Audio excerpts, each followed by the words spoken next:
ሰላም ለሁላችሁን ክቡራትና ክቡራን ተመልካቾች ከአሚኮ አዲስ አበባ ስቱዲዮ የሰዓቱን ዘገባዎች አንዱ አለመናን ወደ እናንተ አደርሳለሁ። አብራችሁን ቆዩ። በሰሜን ሸዋ ዞን የተፈጥሮ ሀብት ልማት ስራዎች በተጠናከረ መንገድ በተሰራባቸው አካባቢዎች ውጤት መታየታቸውን በዞኑ የሚገኙ አርሶ አደሮች ገለጹ። የዞኑ ግብርና መምሪያ በበኩሉ የተፋሰስ ልማት በአግባቡ በመጠቀም ለውጥ ያመጡ አካባቢዎች ተሞክሮ በማስፋት የተራቆተው መሬት መልሶ እንዲያገግም ለማስቻል የተጀመሩትን ስራዎች ተጠናክረው ይቀጥላል ሲል ገልጿል። ደጀኔ በቀለ በትንታኔ ተመልክቶታል።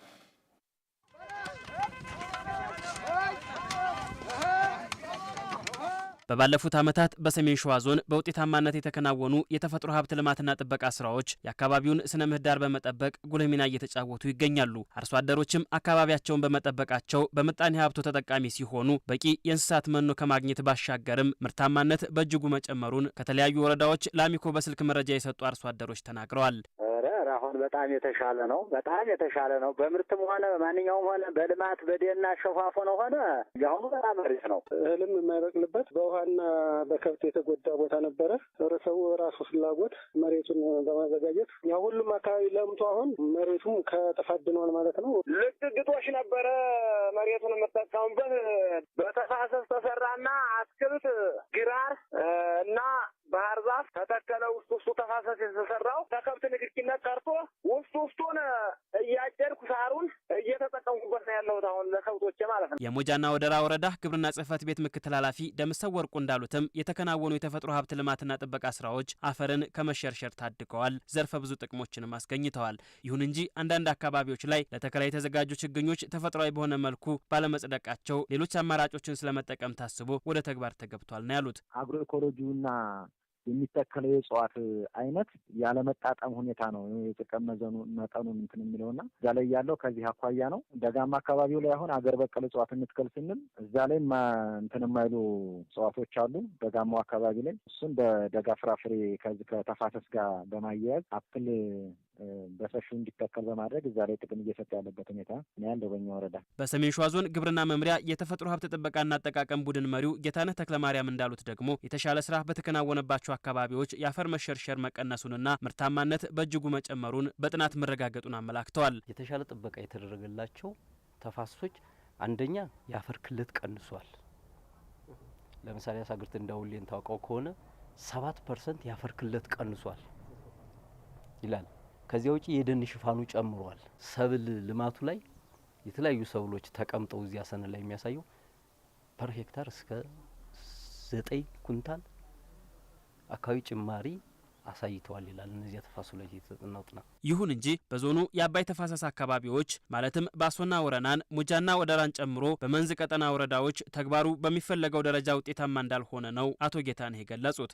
ምክንያቶቹንም እንደሚከተሉ አስቀምጠዋል። ተፈጥሯዊ ችግር አለ አንድ፣ ሁለተኛ ደግሞ የማህበረሰቡም ችግር አለ። የማህበረሰቡ ችግር ምንድነው? የሰራውን ያለመጠበቅ፣ በልግጦሽና በተለያየ መንገድ የማጥፋት፣ የአፈር ለምነቱን ያለማሻሻል፣ ተከታታይ ጥገናዎች የማይደረጉ የሚፈርሱ ስራዎች አሉ። ደጋማ አካባቢዎች ምትላቸው በጣም ይሰራል አርሶ አደሩ የፊዚካል ስራ ይሰራል፣ ስነ ህይወታዊ ይተክላል። መጨረሻ ላይ የተራዘመው የበጋ ወቅትና ውርጭ የተከለውን ያጠፋበታል። ስለዚህ ይህ አካባቢ በአግባቡ እንዳይለማ ያደረገበት የተፈጥሮ ችግር አለ። በተያዘው ዓመት ከ17700 ሄክታር በላይ መሬት በነባር 32000 ሄክታር መሬት ደግሞ በአዲስ የሚለማ ይሆናል ተብሏል። አርሶ አደሮች በነቂስ ወጥተው የበጋ ወቅቱን የተፈጥሮ ሀብት ልማትና ጥበቃ ስራ በተግባር እንዲፈጽሙ አቶ ጌታነህ መልእክት አስተላልፈዋል። ምናልባት የሰው ልጅ ባይኖር ተፈጥሮ ሊኖር ይችላል። ተፈጥሮ ሀብቱ ግን ከጠፋ ከተመናመነ የሰው ልጅ አይኖር። ሁሉም ሰው የራሱን መሬት በመንከባከብ አሁን በጀመርነው የንቅናቄ ስራዎች በህብረት ወጥቶ በህብረት የሚሰሩ አካባቢዎችን በመስራት የግሉን ከቤተሰቡ ጋር በመስራት መጀመሪያ የፊዚካል የአፈርና ውሃ ጥበቃ ወይም የስነ አካል የአፈርና ውሃ ጥበቃ መስራትና እቅዱን ማጠናቀቅ አለበት። ከዚያ ሲቀጥል እነዚህን የሰራቸውን የፊዚካል ስራዎች ደግሞ የሚሸፍንበት የስነ ህይወታዊ የአፈር ጥበቃ ዘዴዎችን የሚያጠናክርበት ሰፊ ወደ 289 ሚሊዮን ችግኝ ይጠበቃል ዘንድሮ። እነዚህም በአግባቡ አፍልቶ ለተከላ ዝግጁ ማድረግ አለበት። የተፋሰስ ልማት ስራው በህዳሴ ግድብ በዘላቂነት በደለል እንዳይሞላ በሚያደርግ መንገድ እየተከናወነ መሆኑን የግብርና ሚኒስቴር ገለጸ። የስነ ህይወታዊ ዘዴን በመጠቀም ዘላቂ የተፋሰስ ልማትም እየተከናወነ መሆኑም ተገልጿል። ቤተልሔም ሰለሞን በዝርዝር ተመልክተዋለች። በኢትዮጵያ ከ54 ሚሊዮን ሄክታር በላይ የሚሆነው መሬት የተጎሳቆለ የተፈጥሮ ሀብት መሆኑን የግብርና ሚኒስቴር መረጃ ያሳያል። ይህንን ለመቀልበስም የተፋሰስ ልማት ስራዎችን በስነ ህይወታዊና በስነ አካላዊ የአፈርና ውሃ ጥበቃ ስራዎች በበጋና በክረምት ወራት መንግስት ህዝቡን በማስተባበር በስፋት እያከናወነ ይገኛል። በመላው ሀገሪቱ ያሉ ታላላቅና የማህበረሰብ ተፋሰሶችን ለማልማት በየደረጃው የተለያዩ ስራዎች እየተከናወኑ ነው የሚሉት በግብርና ሚኒስቴር የተፈጥሮ ሀብት ልማት ጥበቃና አጠቃቀም መሪ ስራ አስፈጻሚ ፋኖሴ መኮንን በተለይም ታላቁ የኢትዮጵያ ህዳሴ ግድብ በዘላቂነት መጠበቅ የሚያስችል የተፋሰስ ልማት እየተሰራ መሆኑን ተናግረዋል። ይህንን በመሰራቱ እንግዲህ የተፈጥሮ ሀብቱን ከመንከባከብ አንጻር የእርሻ መሬቶችን በጎርፍ እንዳይወሰዱ ከእርሻ መሬቶች ደግሞ የሚወሰደው አፈር ደግሞ ግድቦቻችንን የኃይል ምንጮቻችንን በሲልት ወይም ደግሞ በደለል እንዳይሞሉ ከፍተኛ አስተዋጽኦ እያደረገ ይገኛል ማለት ነው። ከዚህም አንዱ የህዳሴ ግድባችን ነው ማለት ነው። ህዳሴ ግድባችንም እንግዲህ ህብረተሰቡ ከፍተኛ ንቅናቄ አውጥቶ በራስ አቅም፣ በራስ ጉልበት፣ በራስ ገንዘብ የተገነባ ግድባችን እስከሆነ ድረስ ይህንን ዘላቂ እንዲሆንም የሚሰሩ ስራዎች ከፍተኛ ናቸው ማለት ነው። በዚህ በህዳሴ ግድብ አካባቢ ያሉትን ተፋሰሶች የማልማት በተለይ ይሄ የህዳሴ ግድብ በሶስቱ ክልሎች አዋሳኝ የሚገኝ ነው። በአማራ፣ በኦሮሚያና በቤኒሻንጉል ክልሎች ውስጥ የሚገኝ ተፋሰስ ከመሆኑ አንጻር በእነዚህ ክልሎች ላይ በዚህ የህዳሴ ግድብን መሰረት አድርጎ የሚሰሩ ስራዎች ከፍተኛ ናቸው። መሪ ስራ አስፈጻሚው አክለውም በተለይ በስነ ህይወታዊ የአፈርና ውሃ ጥበቃ ስራ የግድቡን የተፈጥሮ ሀብት በተፋሰስ ልማት በዘላቂነት ለመጠበቅ የጋራ እቅድ ወጥቶ ለማልማት እየተሰራ ነው ብለዋል። በተለይ ደግሞ በአረንጓዴ አሻራ መርሃ ግብር ከሚተከሉት ከ34% የሚሆኑ ችግኞች በዚህ በህዳሴ ግድብ ውስጥ የሚተከሉበት ሁኔታ ነው ያለው ማለት ነው። እዛ አካባቢ ተተከለ ማለት ያ አካባቢ ሲለማ ነው የህዳሴ ግድቡ የሚጠበቀው ማለት ነው። ሌላ በተጨማሪ እንደገና ከህዳሴ ግድብ ማስተባበሪያ ጽሕፈት ቤት ጋር በመሆንም እንደዚህ አይነት ስራዎችን በተጠናከረ መልኩ ለመስራት የጋራ እቅድ እያወጣን ያለንበት ሁኔታዎችም አሉ ማለት ነው። በቅርብ ጊዜ ደግሞ እነዚህ ውጤታቸው ምን ይመስላል የሚሉትን እየታየ የበለጠ ተጠናክሮ የሚሄድበት አሰራር እየተዘረጋ ነው ያለው። የተራቆቱ አካባቢዎች እንዲያገግሙ ከማድረግ ባሻገር የአየር ንብረት ለውጥን ለመከላከል የተፋሰስ ልማት አዎንታዊ አስተዋጽኦ አለው ያሉት ፋኖሴ መኮንን በህዳሴ ግድቡ ላይ የሚሰራውን የተፋሰስ ልማት ለማስቀጠል ደግሞ የግድቡ ተፋሰስ ሀገራት ለራሳቸው ሲሉ ማልማት እንዳለባቸውም አሳስበዋል።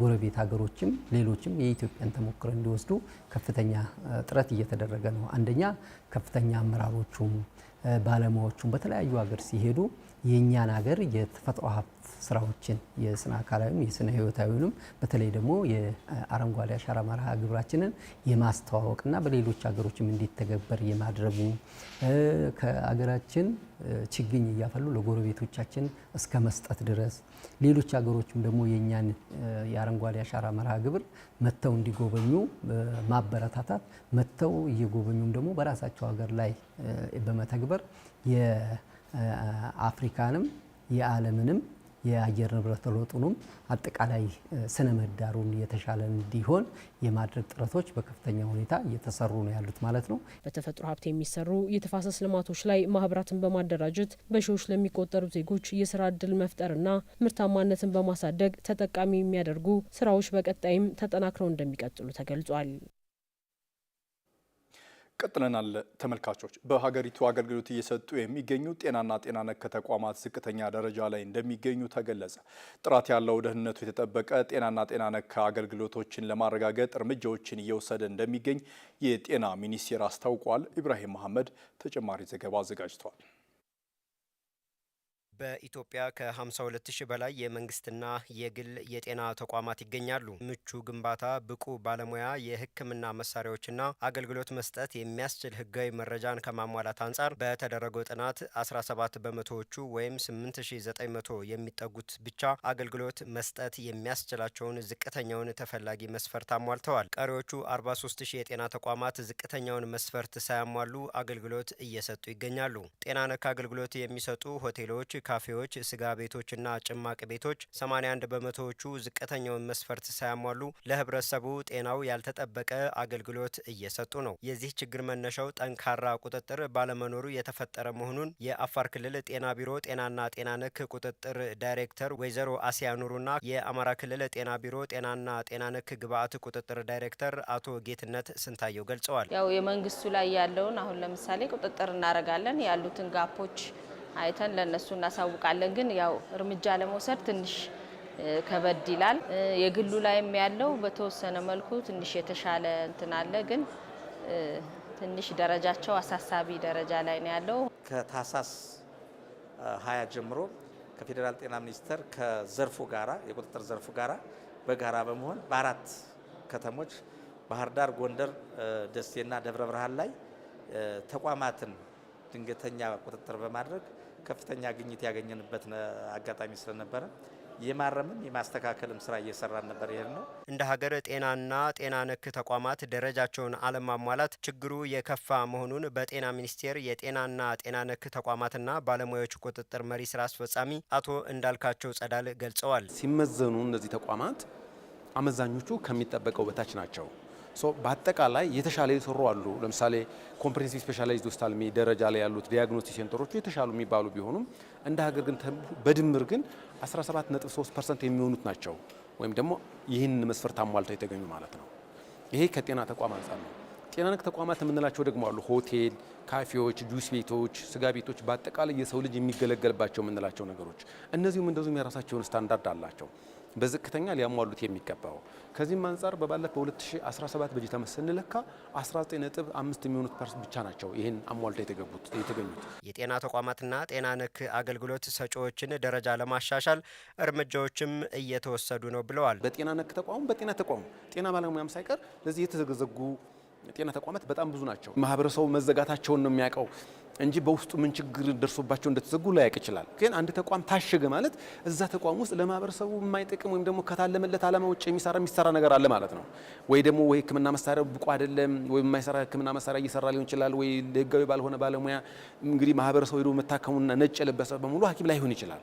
እንደዚሁም የተሰጠ መድኃኒት ሁሉ ትክክል ላይሆን ይችላል። ስለዚህ ሬጉሌሽኑ ይሄንን ቼክ አድርጎ ለማህበረሰቡ እንደ ጉዳት መጠኑ እንደ አደገኝነት መጠኑ የሚወሰደው እርምጃ ከቃል ማስጠንቀቂያ፣ የጽሁፍ ማስጠንቀቂያ፣ ለተወሰነ ጊዜ መዘጋት እስከነጭራሹኑ ስርዛ ድረስ እርምጃ ተወስዷል ብለን መናገር እንችላለን። በሀገር ደረጃ በቀጣይ 5 ዓመታት ጤናና ጤና ነክ ተቋማት ደረጃቸውን ለማሻሻል በልዩ ትኩረት ርብርብ እየተደረገ መሆኑን ከጤና ሚኒስቴር የተገኘው መረጃ ያመለክታል። የደብረ ብርሃን ፖሊቴክኒክ ኮሌጅ ሰልጣኝ የሆነው ባየው ገበየው ለአርሶ አደሮች እጅግ ጠቃሚ የሆነ የአፈር ናሙና መለያ ቴክኖሎጂን አበልጽጓል። ይህ አዲስ ቴክኖሎጂ የአፈር ለምነትን፣ እርጥበት መጠንን፣ የአሲድነት መጠንና የአፈር ለምነትና ሰብል እድገትን የሚይዛቸውን ጠቃሚ ንጥረ ነገሮች የመለካት አቅምም አለው። ወጣቱ ባለሙያ ይህን የፈጠራ ውጤት በተመጣጣኝ ዋጋ ለአርሶ አደሮች ለማቅረብም ማቀዱን ገልጿል። በላይ ተስፋዬ ከወጣቱ የፈጠራ ባለሙያ ጋር ቆይታ በማድረግ ተከታዩን ዘገባ አዘጋጅቷል። አብረን እንከታተል። ባየው ገበየሁ እባላለሁ። የዚህ የደብረ ብርሃን ፖሊቴክኒክ ኮሌጅ ዌብ ዴቨሎፕመንት ኤንድ ዳታቤዝ አድሚኒስትሬሽን ሰልጣኝ ነኝ። የግብርና ለም አፈር መመርመሪያ እና ዳታ ማከማቻ ቴክኖሎጂ ሰርቻለሁ ማለት ነው። ይህ ቴክኖሎጂ እንግዲህ በአንድ ናሙና ላይ ከ7 ያክል ልኬትን መለካት የሚችል ነው። አሁን ላይ ያሉት ቴክኖሎጂዎች ወይም በላቦራቶሪ አማካኝነት ነው እየተጠቀሙበት ያለው።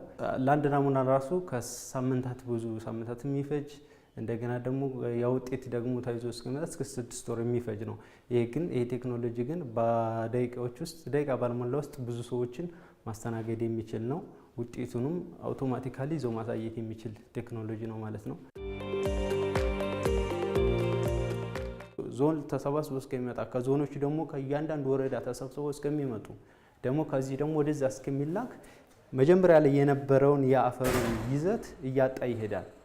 ስለዚህ ይህ ቴክኖሎጂ ግን ቀጥታ እዛው ማሳው ላይ ራሱ መለካት ይችላል። ቀጥታ በራሱ በባትሪ ድንጋይ ይሰራል። ፓወር ባንክ መጠቀም ይችላል። ኮኔክት አድርጎ በኬብል እዚህ ጋር አገናኝቶ ማለት ነው። ፒኤችን ይለካል። ሞይስቸር፣ ቴምፕሬቸር እና እንዲሁም ደግሞ ኢሲ ጨዋማነትን እንዲሁም ለእጽዋት እድገት አስፈላጊ ከምንላቸው ነገሮች ውስጥ እንደ ናይትሮጅን፣ ፎስፎረስ እና ፖታሺየምን በአንድ ጊዜ መለካት የሚችል ቴክኖሎጂ ነው ማለት ነው።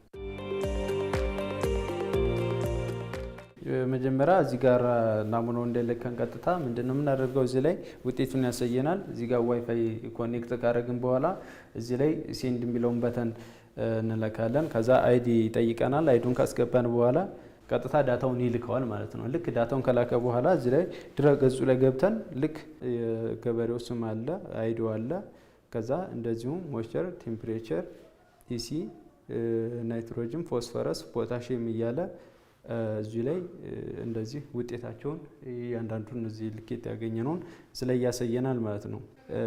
የገባ ዳታ አለ እዚሁ ላይ ዳታዎቹ ስለተሰበሰቡ ለጤፍ ነው፣ ለማሽላ ነው፣ ለስንዴ ነው፣ ለበቆሎ ነው የሚለውን ነገር እዚህ ላይ አይተን ከዛ ወደ መዝራት የሚኬድበት ሁኔታን ይፈጥራል ማለት ነው። ከዛ በኋላ ሪከመንድ የሚያደርግም መዳበሪያውንም እዚሁ ላይ አለው የተዘረዘሩ መዳበሪያዎቹ ምን አይነት መዳበሪያ መጠቀም እንዳለብንም እዚሁ ላይ ውጤቱን እዚሁ ላይ ያሳየናል ማለት ነው። ሙሉ በዚህ ቴክኖሎጂ ልክ በሚለካው ልክ እናስገባ ብንል እስከ 500 ሺህ ብር ነው የሚፈጅብን። ነገር ግን እኔ እስከ 50 ሺህ ብር ባልበለጠ ዋጋ ለገበያ አቀርበዋለሁ ማለት ነው። እንግዲህ ይሄን ወደ ስራ ለመግባት ትንሽ ቻሌንጅ የፈጠረብኝ ያው የገንዘብ ችግር አለ። ያ ደግሞ ወደ ምርት ላመርት ትንሽ ቻሌንጅ አድርጉብኛል። እዚህ ማድረግ የሚችል አካል ወይም መርዳት የሚችል አካል ተቋማት የሚሆኑ ግለሰቦች ይሄንን አገዛ አድርገውልኝ ወደ ምርት ገብቼ ያንን እያመረኩ ለማህበረሰቡ የማደርስበት መንገድ ቢፈጠር ደስ ይለኛል። ተመልካቾች አሁን ደግሞ ሰዓቱ የአጫጭር ዘገባዎች ነው። መሰረት መቅጫ አሰናድታቸዋለች።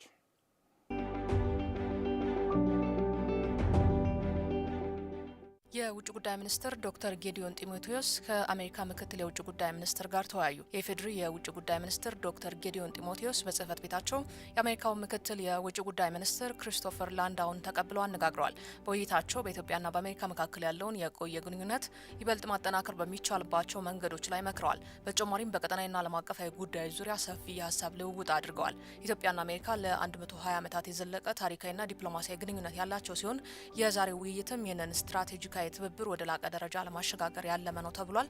የኢትዮጵያ ብሮድካስቲንግ ኮርፖሬሽን መረጃ ነው። የኢትዮጵያ የውሃ አቅርቦትና ጤናማ ምህዳር ግንባታ ውጤቶች ለአህጉራዊ አጀንዳ 2063 ግቦች ስኬት ወሳኝ ድርሻ እንደሚኖራቸው ተገለጸ። የኢትዮጵያ ዘላቂ የንጹህ መጠጥ አቅርቦትና ጤናማ ምህዳር ግንባታ ውጤቶች ለአህጉራዊ አጀንዳ 2063 ግቦች ስኬት ወሳኝ ድርሻ እንደሚኖራቸው የውሃና ኢነርጂ ሚኒስትር ኢንጂነር ሀብታሙ ይተፋ ገልጸዋል። የዘንድሮ 39ኛው የአፍሪካ ህብረት የመሪዎች ጉባኤ ዘላቂ የውሃ አቅርቦትና ደህንነቱ የተጠበቀ የንጽህና አጠባበቅ ስርዓቶችን ማረጋገጥ ለአጀንዳ 2063 ግቦች ስኬታማነት በሚል መሪ ሀሳብ ከየካቲት 14 እስከ 15 2018 ዓ.ም በአዲስ አበባ ይካሄዳል። የኢትዮጵያ ዜና አገልግሎት ዘግቦታል። 39ኛው የአፍሪካ ህብረት የመሪዎች ጉባኤ በስኬት እንዲካሄድ አስፈላጊውን ዝግጅት ማድረጉን የኢትዮጵያ ፌዴራል ፖሊስ አስታወቀ። የኢትዮጵያ ፌዴራል ፖሊስ ወንጀል መከላከል ጠቅላይ መምሪያ አዛዥ ምክትል ኮሚሽነር ጀነራል መላኩ ፋንታ አዲስ አበባ የምታስተናግዳቸው ታላላቅ ዓለም አቀፍ ስብሰባዎች በስኬት እንዲጠናቀቁ ተቋሙ በቁርጠኝነት እየሰራ መሆኑን ገልጸዋል። 39ኛውን የአፍሪካ ህብረት ጉባኤ በመዲናችን አዲስ አበባ በስኬት ለማካሄድ ከጉባኤው በፊት መከናወን ያለባቸው የቅድመ ዝግጅት ተግባራት በውጤታማነት ተፈጽመዋል ብለዋል። ከሌሎች የጸጥታ አካላት ጋር በመቀናጀት የሀገሪቱን ገጽታ በሚመጥን መልኩ ለጉባኤው ስኬታማነት የጸጥታና ደህንነት ስራዎች በተደራጀ አግባብ እንደሚከናወኑም አረጋግጠዋል። እንግዶች ወደ ሀገር ውስጥ ከሚገቡበት ጊዜ ጀምሮ ጉባኤውን አጠናቀው ወደ ሀገራቸው እስኪመለሱ ድረስ ተገቢው የእጀባና ሌሎች አገልግሎቶችን የተቀላጠፈና አስተማማኝ ለማድረግ ዝግጅት መደረጉን ያስታወቁት። ዘገባው የኢትዮጵያ ዜና አገልግሎት ነው። ተመልካቾች ከአሚኮ አዲስ አበባ ስቱዲዮ ለሰዓቱ አዘጋጀንላችሁ ዘገባዎች እነዚህ ናቸው። አንዱ አለምና ደግሞ ዘገባዎቹን ወደ እናንተ አደረስኩ። ስለተመለከታችሁን አብራችሁ ስለቆያችሁ አመሰግናለሁ። ጤና ይስጥልኝ።